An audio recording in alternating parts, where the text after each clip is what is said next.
اللہم صلی علی محمد وعلی آلہ۔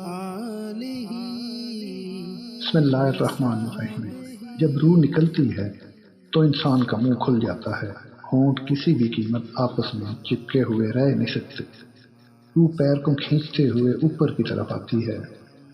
جب پھیپھڑوں اور دل تک روح کھینچ لی جاتی ہے اور انسان کی سانس ایک ہی طرف یعنی باہر ہی چلنے لگتی ہے، یہ وہ وقت ہوتا ہے جب چند لمحوں میں انسان شیطان اور فرشتوں کو دنیا میں اپنے سامنے دیکھتا ہے۔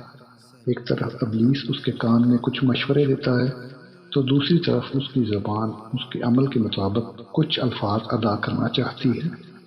اگر انسان نیک ہو تو اس کا دماغ اس کی زبان کو کلمہ شہادت کی ہدایت دیتا ہے۔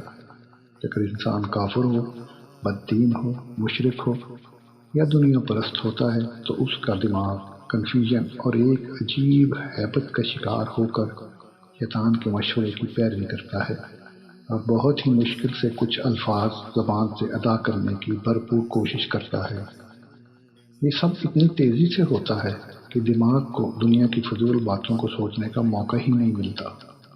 انسان کی روح نکلتے ہوئے ایک زبردست تکلیف ذہن محسوس کرتا ہے، لیکن تڑپ نہیں پاتا کیونکہ دماغ کو چھوڑ کر باقی جسم کی روح اس کے حلق میں اٹکی ہوتی ہے اور جسم ایک گوشت کے بے جان لوتھڑے کی طرح پڑا ہوا ہوتا ہے جس میں کوئی حرکت کی گنجائش نہیں رہتی۔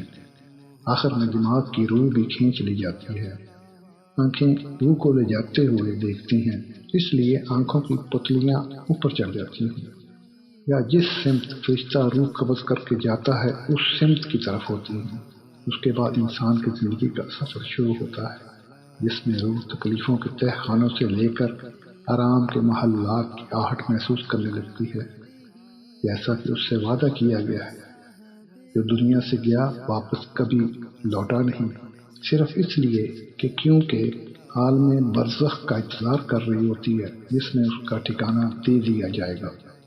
اس دنیا میں محسوس ہونے والی طویل مدت ان روحوں کے لیے چند سیکنڈ سے زیادہ نہیں ہوگی، یہاں تک کہ اگر کوئی آج سے کروڑوں سال پہلے ہی کیوں نہ مر چکا ہو، مومن کی روح اس طرح کھینچ لی جاتی ہے جیسے آٹے سے بال نکالا جاتا ہے۔ گناہگار کی روح خاردار درخت پر پڑے سوتی کپڑے کی طرح کھینچی جاتی ہے۔ اللہ سبحانہ و تعالی ہم سب کو موت کے وقت کلمہ نصیب فرما اور نبی پاک صلی اللہ علیہ وآلہ وسلم کا دیدار نصیب فرما۔ آمین یا رب العالمین۔